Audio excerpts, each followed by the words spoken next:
সৌন্দর্য আর বৈশিষ্ট্যে আর্জেন্টাইন স্থাপত্য বিস্ময় হাজিয়া সোফিয়ার স্থাপত্যকলার ইতিহাস কি বদলে দিয়েছিল। তুরস্কের ইস্তাম্বুলের শহরটি দাঁড়িয়ে আছে ঠায় এশিয়া ও ইউরোপের দুই মহাদেশ ভাগ হয়ে। মহাদেশ দুটিকে যোগ করে বসফরাস প্রণালী শহরটিকে দুই ভাগে ভাগ করে ফেলেছে। এই শহরে ইউরোপীয় অংশে রয়েছে দৈত্যাকৃতির এক স্থাপত্য বিস্ময়। আর্জেন্টাইন শাসনামলে বানানো এই স্থাপত্য কর্মটির নাম হাজিয়া সোফিয়া বা হায়া সোফিয়া। হায়া সোফিয়া নির্মাণ করা হয়েছিল আজ থেকে প্রায় 1500 বছর আগে একটি আর্জেন্টাইন খ্রিস্টান ব্যাসিলিকা হিসাবে, কিন্তু বর্তমানে অনেকটা প্যারিসের আইফেল টাওয়ার বা অ্যাথেন্সের পার্থনের মতো এটিও একটি অসাম্প্রদায়িক স্থাপত্য শৈলী হিসেবে পরিগণিত হয়েছে। অবশ্য শুধু স্থাপত্য কৌশলের কারণেই যে এটি বিখ্যাত তা নয়, এই ঐতিহাসিক স্থাপনাটি রয়েছে নানা রকম রাজনৈতিক, ধর্মীয় এবং শৈল্পিক আবেদন। তুরস্কের পুরাতন অংশে বসফরাস প্রণালীর কোল ঘেঁষে নির্মিত হয়েছে স্থাপনাটি সনাতন খ্রিস্টান এবং মুসলিম উভয় ধর্মের মানুষের কাছেই মর্যাদার বস্তু। কেননা তুরস্কের বহু বছরের ঐতিহ্য আর ইতিহাসের ধারক বাহক এই স্থাপনা। ইতিহাসের পালা বদলের সাথে সাথে বিভিন্ন সময় বদল হয়েছে এর পরিচয় এবং ব্যবহার। এটি বানানো হয়েছিল আর্জেন্টাইন খ্রিস্টানদের উপাসনালয় হিসেবে। কালের বিবর্তনে এটি ব্যবহৃত হয়েছে রোমান ক্যাথলিকদের ক্যাথড্রল এবং মুসলিমদের মসজিদ হিসেবেও। বিভিন্ন সময় হাজিয়া সোফিয়া খ্রিস্টান এবং মুসলিমদের প্রার্থনালয় হিসেবে ব্যবহৃত হয়েছে বলে এই স্থাপনাটি খ্রিস্টান এবং মুসলিমদের ধর্মের নানা অনুষঙ্গে সহাবস্থান চোখে পড়ে। এ দুটি ভিন্ন ধর্মের মানুষের ধ্যান, ধারণা আর চিন্তা ভাবনা এসে যেন এক হয়ে মিলে গেছে হাজিয়া সোফিয়াতে। হাজিয়া সোফিয়ার তুর্কি নাম আয়া সোফিয়া। একে পবিত্র জ্ঞানের চর্চা বা স্বর্গীয় জ্ঞানের চর্চা নামেও ডাকা হতো। সর্বপ্রথম 660 খ্রিস্টাব্দে আর্জেন্টাইন সম্রাট কনস্টান্টিনাস আর্জেন্টাইন ব্যাসিলিকা হিসাবে হাজিয়া সোফিয়া নির্মাণের নির্দেশ দেন। সে সময় ইস্তাম্বুলের শহরটির নাম ছিল কনস্টান্টিনোপল। সম্রাট কনস্টান্টিসের বাবা আর্জেন্টাইন সাম্রাজ্যের প্রথম সম্রাট প্রথম কনস্টান্টাইনের নাম অনুসারে শহরটির নামকরণ করা হয়েছিল। প্রথমে নির্মিত হাজিয়া সোফিয়ার ছাদ ছিল কাঠের তৈরি। রাজ পরিবারের রাজনৈতিক কোলাহলের জোরে 404 খ্রিস্টাব্দে সে ছাদ আগুনে পুড়ে ছাই হয়ে যায়। এরপর 415 সালে হাজিয়া সোফিয়া নতুন করে নির্মাণ করেন সম্রাট থিওডোসিয়াস। এই দ্বিতীয় হাজিয়া সোফিয়া 5টি প্রধান অংশ ছিল। একটা বিরাট আকৃতির প্রবেশ পথ এবং প্রথমটির মতো এর ছাদ ছিল কাঠের তৈরি। 1 শতাব্দীর কিছু বেশি সময় টিকে ছিল দ্বিতীয়বারে নির্মিত হাজিয়া সোফিয়া। তবে দ্বিতীয়টির কপালে জুটেছিল আগুনের আঁচ। সেবারে হাজিয়া সোফিয়া পুড়েছিল সম্রাটের প্রথম জাস্টিনিয়নের বিরুদ্ধে প্রজাদের বিদ্রোহের আগুনে। দ্বিতীয়বার পুড়ে ছাই হওয়া হাজিয়া সোফিয়াও মেরামতের অযোগ্য ছিল। তাই সম্রাট জাস্টিনিয়ান 532 সালে নতুনভাবে এই গির্জা নির্মাণের আদেশ দেন সে সময়ের দুই বিখ্যাত স্থপতি ইসিডিরাস এবং অ্যান্থেমিয়াসকে। এই তৃতীয় নির্মিত অন্যান্য অসাধারণ হাজিয়া সোফিয়ার নির্মাণ শেষ হয় 537 খ্রিস্টাব্দে, যা আজও মাথা তুলে দাঁড়িয়ে রয়েছে সগৌরবে। যখন থেকে হাজিয়া সোফিয়ার তৃতীয় এবং শেষ সংস্করণ জনগণের জন্য উন্মুক্ত হয়, তখন থেকে আজ অবধি স্থাপত্যশৈলী জনমনে বিস্ময়ের যোগান দিয়ে যাচ্ছে। সনাতন খ্রিস্টীয় চার্চের চিরায়িত গঠন বৈশিষ্ট্যের সাথে মিল রেখে অসাধারণ এক স্থাপত্যের জন্ম দিয়েছে আর্জেন্টাইন স্থপতিরা। হাজিয়া সোফিয়াতে প্রবেশ করার সাথে সাথেই দর্শনার্থী এর বিশালতা আর নান্দনিকতায় মুগ্ধ হয়ে যেতে বাধ্য। হাজিয়া সোফিয়ার প্রধান কক্ষটি এতটাই বিশাল যে ইউরোপের বড় বড় ক্যাথেড্রালগুলোকেও এর কাছে বামন মনে হয়। তবে যতটা বিশাল মনে হয় এ ঘরটা ততটা বিশাল নয়। আর্জেন্টাইন ফ্লোরে পরিকল্পনার নকশা এমন যে তা দর্শনার্থীদের চোখে এক ধরনের বিভ্রম তৈরি করে। হাজিয়া সোফিয়ার ছাদের বিশাল এক সোনালী গম্বুজ মেঝে থেকে কমপক্ষে 150 ফুট উঁচুতে অবস্থিত। সামনে থেকে দেখতে সেটি আরো অনেক বেশি উঁচু মনে হয়। সোনালী রঙের কারণে ছাদের এই বিশাল গম্বুজটিকেই প্রায় স্বর্ণের গম্বুজ বলা হয়ে থাকে। এই গম্বুজের কেন্দ্রবিন্দু থেকে 40টি রিব চতুর্দিকে এমনভাবে ছড়িয়ে রয়েছে যেন সূর্যের রাশি ছড়িয়ে পড়েছে সূর্যের চারদিকে। গম্বুজ থেকে ছড়িয়ে পড়া 40টি রিব শেষ হয়েছে 40টি খিলানযুক্ত ঝালনাতে গিয়ে।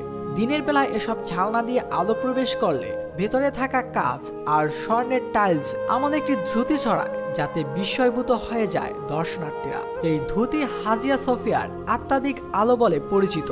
এছাড়াও গম্বুজের ছাদ থেকে হাজিয়া সোফিয়ার অভ্যন্তরে ঝুলে আছে চোখ ধাঁধানো কতগুলো ঝাড়বাতি। সেগুলো আলোয় ঝলমল করে ওঠে এই স্থাপত্যের ভেতরটা। এই যে বিশাল আকৃতির হাজিয়া সোফিয়া নির্মাণ করা হয়েছে, এর পিছনে দুটি উদ্দেশ্য রয়েছে বলে ব্যাখ্যা করা হয়ে থাকে। প্রথম উদ্দেশ্য সৃষ্টিকর্তার কাছে মানুষের প্রার্থনার বিশালতা তুলে ধরা, আর দ্বিতীয় উদ্দেশ্য প্রার্থনাকারীদের বিস্ময়ভূত করা, যাতে তারা এখানে ঢোকার পরে নিজেদের ক্ষুদ্রতাকে উপলব্ধি করতে পারে। সমস্ত অহংকারবোধ জলাঞ্জলি দিয়ে সৃষ্টিকর্তার প্রতি অনুরক্ত হয়ে পড়ে।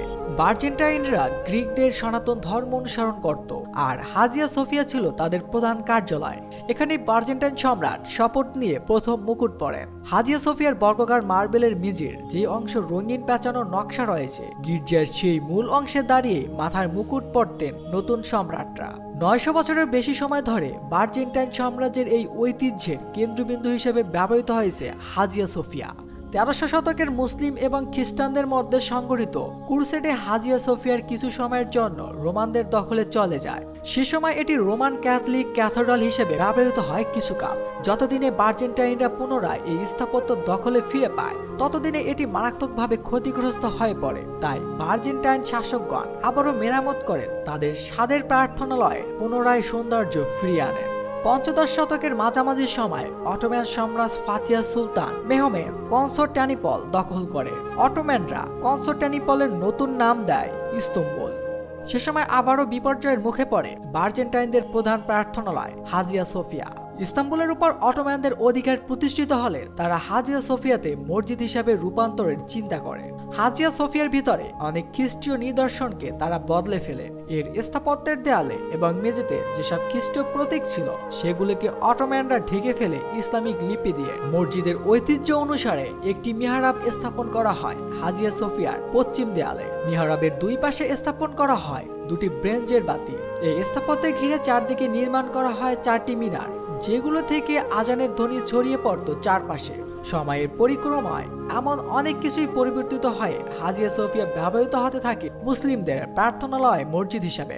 অটোম্যান সাম্রাজ্যের পতনের 100 বছরের বেশি সময় পরে আজও রাজনীতি ধর্মীয় ক্ষেত্রে হাজিয়া সোফিয়ার গুরুত্বপূর্ণ ভূমিকা অবতীর্ণ। কামাল আতাতুর্ক তুরস্ক প্রজাতন্ত্র প্রতিষ্ঠার 9 বছর পরে 1935 সালে হাজিয়া সোফিয়াকে একটি জাদুঘরে রূপান্তর করা হয়। জাদুঘরের রূপান্তরের পর বার্জেন্টাইন আমলে বিভিন্ন খ্রিস্টীয় প্রতীক ও ছবি পুনরায় স্থাপন করা হয় হাজিয়া সোফিয়াতে। বর্তমানে খ্রিস্টান এবং মুসলিমদের ধর্মের নানা প্রতীক এবং বাণী পাশাপাশি দেখতে পাওয়া যায় হাজিয়া সোফিয়াতে। সম্পূর্ণ ভিন্ন দুটি ধর্মবিশ্বাসের আশ্চর্য সহাবস্থান চোখে পড়ে জাদুঘরটিতে। প্রতি বছর 3 মিলিয়নেরও বেশি দর্শনার্থী তুরস্কের এই কালজয়ী স্থাপনাটি দেখতে ভিড় জমায় ইস্তাম্বুলে। আজও এই স্থাপনাকে ঘিরে রয়েছে নানা ধরনের রাজনীতি বিভেদ এবং আলোচনা সমালোচনা। তবুও সবকিছুর ঊর্ধ্বে উঠে দিন শেষে এই অসাধারণ স্থাপত্য কীর্তির শৈল্পিক আবেদনের মুখ্য হয়ে ওঠে দর্শনার্থীদের কাছে। প্রায় 1000 বছর ধরে এটি ছিল পৃথিবীর সবচেয়ে বড় গির্জা। 1453 সালে Ottoman Sultan Mohammad Fatih Istanbul দখলে নিয়ে হায়া সোফিয়াকে ব্যক্তিগত অর্থে কিনে নেয়। গির্জায় খ্রিস্টান প্রতীকীগুলোকে কুরআনের আয়াতে ঢেকে স্থাপনাটি মসজিদে রূপান্তরিত করেন তিনি। ইসলামের পতাকা উত্তোলন করে প্রথম জুমার নামাজ আদায় করেন সুলতান মোহাম্মদ ফাতেহ। সেই দিন থেকে ঐতিহাসিক এই মসজিদে 481 বছর নামাজ আদায় করছেন মুসলিমরা। 1924 সালে কামাল আতাতুর্ক খেলাফত উচ্ছেদ করে ধর্মনিরপেক্ষ রাষ্ট্র প্রতিষ্ঠা করেন। প্রায় 500 বছরের মসজিদ হিসেবে ব্যবহৃত হওয়ার পর 1934 সালে হায়া সোফিয়াকে জাদুঘরে রূপান্তরিত করা হয়। 1985 সালে হায়া সোফিয়াকে বিশ্ব ঐতিহ্যের তালিকায় অন্তর্ভুক্ত করে ইউনেস্কো। তুরস্কের সর্বাধিক দর্শনীয় স্থানগুলোর মধ্যে এটি অন্যতম। গম্বুজ শোভিত এই বিশাল ঐতিহাসিক ভবনটি খুব সহজেই দর্শকদের নজর কাড়ে। প্রায় 86 বছর হায়া সোফিয়া ছিল জাদুঘর, তবে দেশটির উচ্চ আদালতের রায়ে আবারও মসজিদে রূপান্তরিত হয় হায়া সোফিয়া, তবে উন্মুক্ত রাখা হয় দেশি বিদেশি পর্যটকদের জন্য। তো বন্ধুরা, ভিডিওটি কেমন লাগলো তা অবশ্যই কমেন্টে জানাতে পারেন, এবং আপনি যদি চ্যানেলে নতুন হয়ে থাকেন তাহলে অবশ্যই চ্যানেলটি সাবস্ক্রাইব করে পাশে থাকবেন। আপনি যদি পেজে নতুন হয়ে থাকেন তাহলে পেজটি ফলো দিয়ে পাশে থাকবেন। দেখা হচ্ছে নতুন ভিডিওতে। সে পর্যন্ত ভালো থাকুন, সুস্থ থাকুন। আল্লাহ হাফেজ।